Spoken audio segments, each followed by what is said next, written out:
आज कक्षा 11 जो हमारे नए स्टूडेंट आए हैं एडमिशन कराए हैं और जो पुराने स्टूडेंट हैं उनको मैं बताना चाहता हूं कि मैं कक्षा 11 में मैथमेटिक्स का एक पार्ट मैं देखता हूं, एक पार्ट और दूसरे सर जी भी देखते हैं। तो उसका फर्स्ट स्टार्टिंग आज हम कर रहे हैं और उसमें मैं कुछ टॉपिकों को बांट दूंगा या मैं कुछ ऐसे टॉपिक को ही आधा मैं पढ़ाऊंगा, आधा दूसरे सर जी पढ़ाएंगे। उसमें से कुछ टॉपिक मैं चुन चुका हूं, जैसे एक उसमें से कॉम्प्लेक्स नंबर और तथा द्विघाती समीकरण। आज हम इनके अध्ययन को और इनके कॉन्सेप्ट को सीखते हैं। और एक चीज़ और मैं कहना चाहता हूं, मैथमेटिक्स 11th क्लास में लेवल अब बड़ा होता है, मेहनत करने की ज़रूरत होती है। तो मैथमेटिक्स वहीं बच्चे चुने जो थोड़ा इन्हें हार्ड वर्क करना जानते हैं, कठिन परिश्रम करना जाने और यानी मैथ के प्रति उनका रुझान अधिक हो। यदि रुझान नहीं है मैथ के प्रति, उनको सही से जोड़ घटाना गुणा भाग भी नहीं क्लियर हो रहा, तो मैं 11th में कैसे पढ़ा पाऊंगा। तो आज अब तुम लोगों को चुनाव करना है कि हमें मैथ पढ़ना है या बायो पढ़ना है, दो में से एक लेना है। तो अभी से चुन लेना। आज मैं चालू कर रहा हूँ मैथमेटिक्स का एक चैप्टर है 11th में, कॉम्प्लेक्स नंबर या समित संख्याएं तथा द्विघाती समीकरण। तो देखते हैं इसका कॉन्सेप्ट, पहले स्टार्टिंग करते हैं कॉन्सेप्ट क्या है, कहाँ से पनप आया है। तो मेरे प्यारे बच्चों, मैं हाई स्कूल में पढ़ाया था कि द्विघात समीकरण का मानक समीकरण जो है वो ax² + bx + c = 0 होता था। वहाँ एक चीज ये सीखे थे कि विविक्तकर जो है, विविक्तकर d बराबर एक पढ़े थे, विविक्तकर d बराबर होता था b² - 4ac। और इस विविक्तकर d से कुछ कंक्लूजन निकाले थे कि जब d > 0 हो तो उसमें लिखाते थे कि मूल वास्तविक होंगे, यानी जो दोनों वैल्यू आती हैं दोनों वास्तविक होते थे, मूल वास्तविक एवं असमान होते हैं, यानी डिफरेंट आते हैं। और जब d = 0 होता है तो मूल वास्तविक रहता लेकिन बराबर रहता है। मूल वास्तविक यानी दोनों, इस क्वाड्रेटिक इक्वेशन में कितने मूल होंगे, द्विघात समीकरण 2 मूल होंगे। इसमें जो दोनों मूल आते हैं अलग अलग आते हैं लेकिन रियल नंबर आते हैं, इसमें मूल वास्तविक एवं समान आता है। और थर्ड कंडीशन ये बनी थी, थर्ड कंडीशन ये बनती थी कि थर्ड d > 0, जिसमें तुम लोग लिखते थे कि मूल काल्पनिक होंगे, मूल काल्पनिक होंगे। तो काल्पनिक होंगे तो वहां हम जितनी सवालें पढ़ाते थे, यानी श्रीधराचार्य के सूत्र से इससे लगवाते थे -b + -b² - 4ac / 2a से। तो जब वास्तविक होता था तो उसको हम पूर्ण कराते थे, x माइनस करके ऐसे लिखते थे, x माइनस यानी मान लीजिए हमारे इस द्विघात समीकरण के मूल अल्फा बीटा प्राप्त हो रहे हैं, तो जब आते थे तो उनको x माइनस अल्फा कर लेते थे, में x माइनस बीटा करके बराबर 0 कर देते थे। लेकिन जब यही चीज इस एक कंडीशन पहले, यानी श्रीधराचार्य सूत्र लगाने से पहले हम यही डिस्क्रिमिनेंट उसका चेक करते थे कि 0 के बराबर है या 0 से बड़ा है, 0 से छोटा है। तो जब रखते थे अगर 0 के बराबर आ जाता था या 0 से बड़ा आ जाता था तो हम उसको तुरंत इसमें रख करके लगा लेते थे, x की वैल्यू निकाल लेते थे। लेकिन जब लेस देन आ जाता था तो लिख देते थे मूल काल्पनिक होगा, फिर वहां हम हल नहीं करने जाते थे। तो आज इस जो एक पार्ट छूटा हुआ था इसको हम कॉम्प्लेक्स नंबर में ले चल रहे हैं। जैसे मान लीजिए हमारे पास एक क्वाड्रेटिक इक्वेशन है, x² + 4 = 0 है। अब हम इसमें से x² + 4 = 0 जो है, ये अगर हम इनको उधर बाहर करते हैं तो -4 आएगा उधर, और x² बराबर होगा ये √-4। क्या आप अब x² यहाँ से स्क्वायर हटेगा तो प्लस माइनस हो जाएगा। क्या हम 4 का वर्गमूल निकाल सकते हैं, 4 - 4 का वर्गमूल लिख सकते हैं? नहीं, निगेटिव संख्याओं का वर्गमूल नहीं होता है। तो पॉजिटिव संख्याओं का वर्गमूल हम जानते हैं, निगेटिव संख्याओं का नहीं कर पाते हैं। तो निगेटिव संख्या है तो होगा क्या, फिर इसको कैसे तोड़ेंगे? तो यहाँ एक गणितज्ञ है आयलर, उन्होंने इन सब संख्याओं को इन सब संख्याओं को यानी निगेटिव संख्याओं को रूट्स निकालने के लिए एक तरीका होता है कि जैसे आ जा रहे हैं नहीं लग पा रही तो इसको हम कुछ इमेजिन कर लें। तो एक उन्होंने ग्रीक शब्द दिया था आयोटा, आयोटा जिसको शॉर्ट में आई बोलते हैं, आई। तो इस आई की वैल्यू उन्होंने इमेजिन करवा रखी है कि -1। आप आई की जगह -1 यानी जहां √-1 है उसको आप आई रख लीजिए, सवाल कैलकुलेट हो जाएगा। जैसे यहाँ हम देख रहे हैं प्लस माइनस √4 है, इसमें हम -1 गुणांक बाहर कर ले रहे हैं। ये 4 एक कम गुणा होगा तो -4 ही आएगा। तो x बराबर +-4, इसकी जगह हम आयोटा रख लेंगे आई। तो x बराबर हो जाएगा 4 का वर्गमूल होगा 2i के। अब क्या हम जो ये पाए हैं आई की जो x की वैल्यू ये मिली है +-, क्या हम इस पे रखने पे संतुष्ट कर जाते हैं? देखते हैं। तो जैसे x² बराबर -4 था, हमें x की वैल्यू इसमें मिली +2i और -2i। तो इसमें देखें LHS में रखें, आ जाना चाहिए फिर अगर ये सही है तो x² है, 2i की स्क्वायर करेंगे तो 2 दूने 4 i²। अब i² की वैल्यू कहाँ से मिलेगी? अगर i बराबर √-1 है तो बोथ साइड इसी को स्क्वायरिंग कर दें, दोनों तरफ वर्ग कर दें, तो हमें मिलेगा क्या? दोनों तरफ वर्ग करने पर तो हमको मिल रहा है i² √-1 के स्क्वायर। i² स्क्वायर रूट हटा देगा तो -1। i² की वैल्यू कितनी होती है? -1। 4 -1 यानी इस तरह से -4 आ गया, यानी संतुष्ट कर रहा है। इसी तरह -2i जब रखेंगे x² में, ये भी वैल्यू देख रहे हैं संतुष्ट करेगा 2। तो ये 2 दूने 4i², 4i² की वैल्यू अभी हमने निकलवा के दिखाई है -4।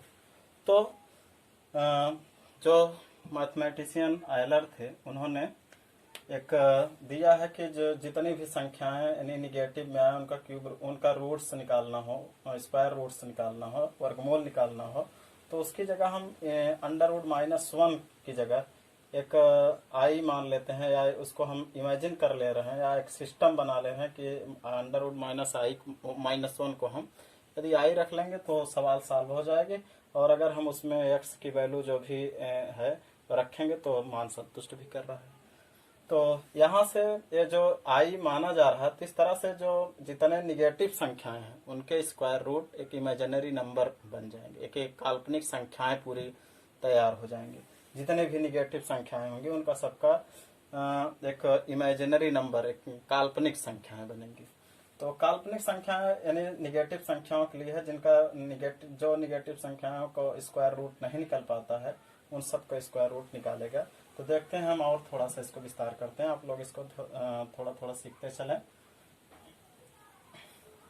जैसे मान लीजिए हमारे पास आ गया -√8 लिखा है, x² बराबर ऐसे आ गया, हमको इसका वर्गमूल लिखना है √-8, x बराबर +- लगाते चलेंगे, +-।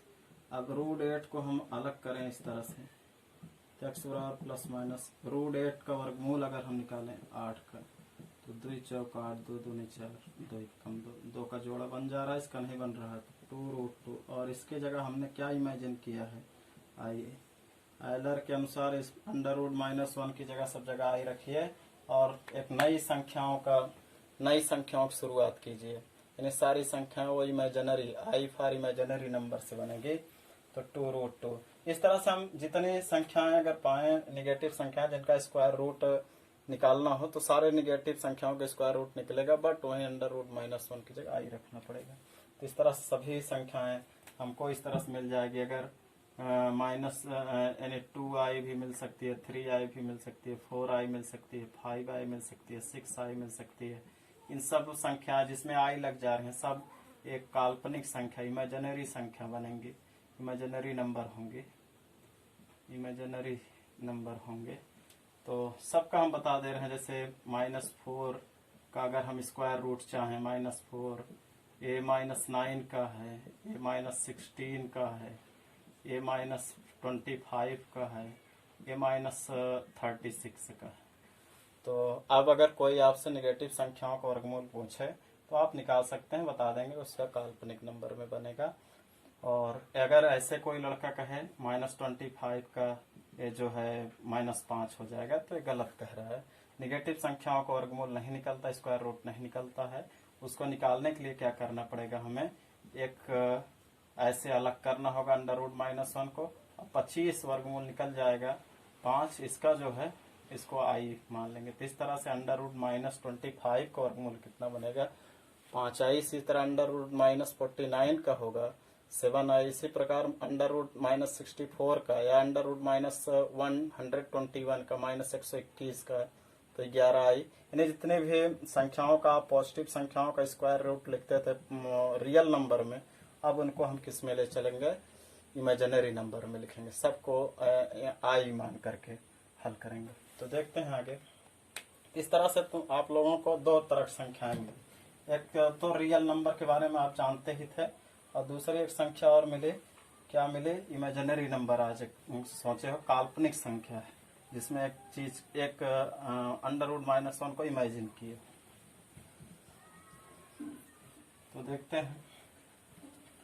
अब आती है बात कि कॉम्प्लेक्स नंबर क्या है। एक चीज और थोड़ा सा, वास्तविक संख्याएं क्या हैं, जितनी प्रकार चाहे परमेय, अपरमेय, नेचुरल या पूर्णांक, या जितने परमेय अपरमेय हो गया, प्राकृतिक संख्या, पूर्ण संख्या, या जितने भी प्रकार की तुम संख्या जानते हो, सब वास्तविक संख्याएं होती हैं। तो इसके अंतर्गत आप नेचुरल नंबर को ले लीजिए, होल नंबर को ले लीजिए, इंटीजर को ले लीजिए, रेशनल नंबर को ले लीजिए, इरेशनल नंबर को ले लीजिए। ये सब संख्याएं रियल नंबर के अंतर्गत आएंगी। और अब हम चलते हैं कि कॉम्प्लेक्स नंबर क्या है, सम्मिश्र संख्या क्या है। नाम ही लिखा सम्मिश्र, इसमें दो संख्याएं मिश्रित हुई। कौन कौन संख्याएं, कोई संख्या अगर इस तरह से हो, कोई संख्या a+ib रूप की हो, a+ib के रूप की हो, या a+ib सिस्टम में हो, तो वो सम्मिश्र संख्या होगी। तो वह संख्या जो है सम्मिश्र संख्या कहलाएगी। सम्मिश्र संख्या, वह कोई संख्या a+ib रूप की हो, वह सम्मिश्र संख्या कहलाती है। अब इसमें दो पार्ट होते हैं, a+ib जैसे लिखा है, और कॉम्प्लेक्स नंबर को हम z से डिनोट करेंगे। जितने भी कॉम्प्लेक्स नंबर होंगे उनको सबको हम z से डिनोट करेंगे। जो प्लस के इस तरफ वाला पार्ट होता है वो रियल नंबर रहेगा, वो रियल नंबर रहेगा। और इस तरफ प्लस के बाद या माइनस के बाद इस तरफ की जो संख्या रहेंगी वो इमेजिनरी नंबर होंगी, इमेजिनरी नंबर होंगी, काल्पनिक संख्याएं होंगी। तो इस तरह से हम कह सकते हैं रियल नंबर और इमेजिनरी नंबर को या तो जोड़ दें या घटा दें, तो जो संख्या प्राप्त होगी वो कॉम्प्लेक्स नंबर प्राप्त होगी या सम्मिश्र संख्या प्राप्त होगी। और इनको हम जैसे बोलते हैं रियल, जो प्लस की इस तरफ जिसमें आई नहीं लगा है, बगैर आई वाला रियल नंबर ऑफ जेड है, इसको REZ बोलते हैं शॉर्टकट में। REZ का मतलब रियल नंबर ऑफ जेड। ये जो इमेजिनरी पार्ट होता है, इमेजिनरी जेड, इसको हम इस तरह से लिखेंगे। यदि हमें कोई कॉम्प्लेक्स नंबर जेड बराबर लिखा है 3+ib, ऐसे 3+5i लिखा है, तो अगर हमसे पूछे इसमें रियल नंबर ऑफ जेड क्या है, तो रियल नंबर जेड 3 है। इमेजिनरी ऑफ जेड क्या है, इमेजिनरी संख्या क्या है, इसमें 5 है। इसी प्रकार और अगर हमारे पास कॉम्प्लेक्स नंबर दे दिया जाए 4/3 प्लस -5/4i के लिखा हो, इस सवाल में अगर हमसे पूछे रियल नंबर ऑफ जेड क्या होगा, REZ का मतलब रियल नंबर ऑफ जेड, इस कॉम्प्लेक्स नंबर का रियल नंबर क्या है, तो 4/3 होगा। इमेजिनरी नंबर क्या होगा, इमेजिनरी नंबर ऑफ जेड, तो ये देखें निगेटिव सहित, चिन्ह सहित लेकर चलेंगे, -5/4i। यानी आई के साथ जो है इमेजिनरी नंबर है, जो आई के साथ नहीं है, जो बचा कुचा हो, रियल नंबर होगा। तो इस तरह से कोई भी अगर नंबर इस तरह इस रूप का लिखा हो +ib रूप का, तो कॉम्प्लेक्स नंबर होगा। कॉम्प्लेक्स नंबर को हमेशा डिनोट करते हैं जेड से, a+ib के रूप में। और real number of Z R E Z अगर लिखा जाए तो उसका मतलब है इस कॉम्प्लेक्स नंबर का रियल नंबर क्या होगा। रियल इमेजिनरी जेड का मतलब होता है इस रियल नंबर का इमेजिनरी नंबर क्या है, इमेजिनरी गुणांक क्या है। तो बच्चे इतना हम समझा रहे हैं, समझ रहे हैं।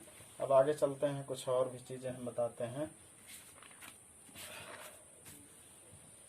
आप अब आई के जो घातांक हैं उनको थोड़ा सा सीखें।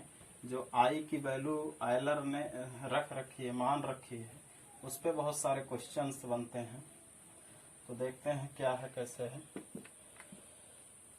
तो जैसे मान लीजिए आई के घातांक हमें निकालना हो।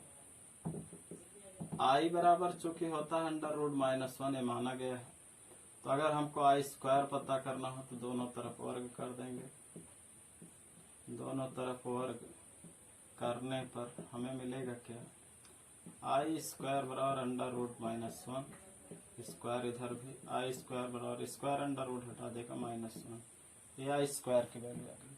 अगर हमसे पूछे कोई आई क्यूब की वैल्यू क्या होगी, तो आई क्यूब बराबर होगा आई स्क्वायर इंटू आई स्क्वायर की वैल्यू आप ला चुके हैं -i, और आई की वैल्यू √-1 होती है तो उसकी वैल्यू हम नहीं लिखेंगे, तो बन जाएगा आई एक कम ऋण आई। यानी आई क्यूब की जगह हम क्या लिख सकते हैं, छोटी राशि आई लिख सकते हैं। आई 4 की वैल्यू हमसे पूछा है, आयोटा 4 की वैल्यू, तो इसको हम कर दे रहे हैं आई स्क्वायर की जगह -1, और इस आई स्क्वायर की जगह भी -1, माइनस कट जाएगा 1, यानी आई घाते 4 की वैल्यू कितनी होगी, 1 होगी। ऐसे आई घाते 5 की वैल्यू हमको निकालने के लिए कहा जाए तो इसको हम क्या कर सकते हैं, आई स्क्वायर इंटू आई। एक तरह से आप जान ले रहे हैं कि स्क्वायर और आई इसमें जरूर तोड़ना है, क्योंकि इन्हीं की वैल्यू हमें पता है। तो आई स्क्वायर की वैल्यू -1, इस आई स्क्वायर की वैल्यू भी -1, और आई माइनस कट जाएंगे, आई एक कम आई, इस तरह आई वैल्यू प्राप्त हुई है हम आई घाते 5 की। ऐसे हम और चाहेंगे आई घाते 6 की वैल्यू, तो आई स्क्वायर इंटू आई स्क्वायर कर लें, -1 आई स्क्वायर की वैल्यू -1 है, माइनस कट जाएगा, एक कम एक, तो -1 आएगा। तो इस तरह से -1 को हम और क्या लिख सकते हैं, आई स्क्वायर भी लिख सकते हैं, नहीं -1 ही। अगर ऐसे हमें कुछ बड़ी घातों को पूछने लगे, जैसे आई घाते 48 की वैल्यू पूछने लगे, तो हम आई स्क्वायर घाते पहले कर लें 24, क्योंकि आई स्क्वायर की वैल्यू मालूम है, तो आई स्क्वायर घाते ऋण 24, आई स्क्वायर की वैल्यू रख देंगे ऋण 1 घाते 24, और ऋण 1 की घात अगर बच्चे विषम संख्या लगी हो, ऋण 1 की घात अगर विषम संख्या लगी हो तो उसको हम मल्टीप्लाई करेंगे तो -1 आएगी। ऋण 1 घात अगर सम संख्या लग जाती है तो आप चेक कर लेंगे, गुणा कर लेंगे तो +1 आती है। यहाँ देख रहे हैं ऋण 1 की घात सम संख्या लगी है, तो इसकी वैल्यू कुल मिला कितना आएगा, 1 आएगा। यानी ऋण 1 को हम 24 बार मल्टीप्लाई करेंगे तो आएगा 1, +1 आएगा, ये इसका आंसर हो जाएगा। अगर हमसे आई घाते 99 की वैल्यू मान लीजिए पूछने लगे कि क्या होगा, तो हम इसको ऐसे तोड़ेंगे, आई स्क्वायर की घात इसके नजदीक पहुंचे, 49 दूनी 98 शायद होता है, 2 9 18, 2 चौका 8 9, और 1 आई, 49 दूनी 98 आई, ये हो जाएगा 98 99 आई। स्क्वायर की वैल्यू -1 और घाते 49 आई, ऋण 1 को 49, ऋण 1 घात विषम संख्या लगी है तो -1 आएगा इंटू आई, और आई कम ऋण आई बन जाएगा। इस तरह से बच्चे हम देख रहे हैं कि आई की घात चाहे जितनी बड़ी हो, हम आराम से उसको स्क्वायर के रूप में तोड़ के फिर हल कर सकते हैं। तो आप इनको बहुत बेहतरीन ढंग से पूरा आई के जो घातांक हैं उनको कैसे निकालते हैं उनको नोट कर लेंगे। अब हम चलते हैं, please note it down. Next देखते हैं हम और कुछ, वैसे इसी में हम देख लें कुछ निगेटिव संख्या। मान लीजिए हमारे पास -39 लिखा है, आई घाते -39, तो आई घाते -39 को हम कैसे करेंगे, आई घाते ऋण 39 नीचे कर लेंगे, +39 हो जाएगा। और अब इसको स्क्वायर में तोड़ें, 2 19 दूनी 38 और 1 39, ऋण आई स्क्वायर की वैल्यू ऋण 1 और घाते 19 इंटू आई, ऋण 1 को 19 बार गुणा करेंगे, ऋण 1 आएगा इंटू आई, ऋण आई एक कम ऋण आई। ध्यान रहे कि नीचे आई नहीं आना चाहिए, अगर नीचे आई आता है तो हम ऊपर नीचे आई से ही मल्टीप्लाई कर लेंगे, तो आई एक कम आई होगा, आई गुणा होगा तो आई स्क्वायर, और आई स्क्वायर की वैल्यू आप जानते हैं कितना होता है, ए माइनस पहले का है और इसका भी -1 आएगा तो माइनस माइनस कट के आई बटा एक अर्थात आई आ जाएगा। इस तरह से इसका आंसर, यानी हमें या तो आई में उत्तर ले आना है तो एक में उत्तर ले आना है, माइनस आई, ऐसे बहुत छोटी राशि आनी चाहिए घातांकों को हम तोड़ सकें। ताकि ये रहा निगेटिव संख्याओं का भी, और हम जहाँ समझ रहे हैं कि शायद पहले अभ्यास में कुछ सवाल ऐसे ही हैं, आई के घातांक को तोड़ना या कम करना और छोटे छोटे पदों में लिखना, ऐसे कुछ है। तो देखते हैं और हम फिर आगे बढ़ते हैं।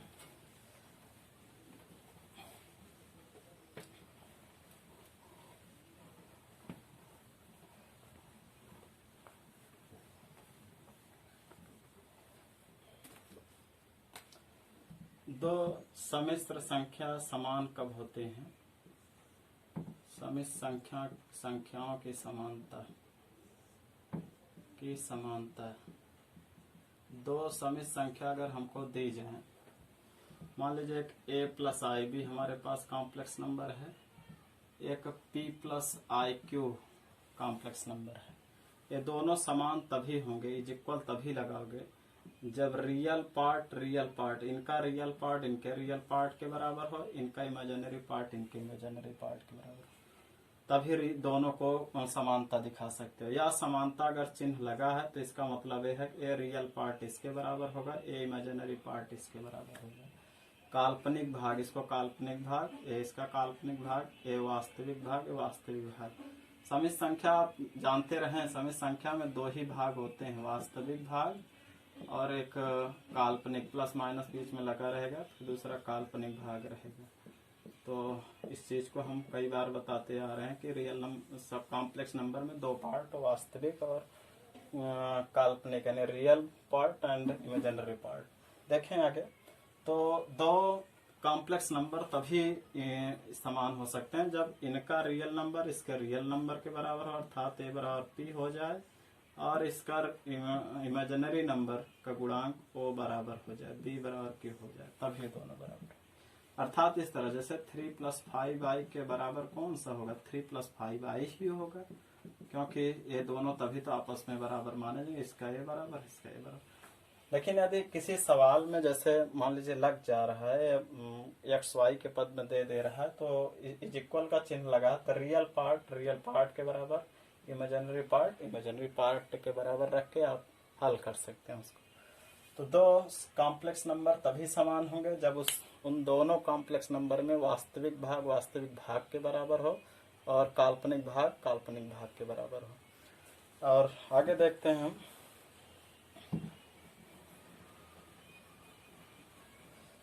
सम्मिश्र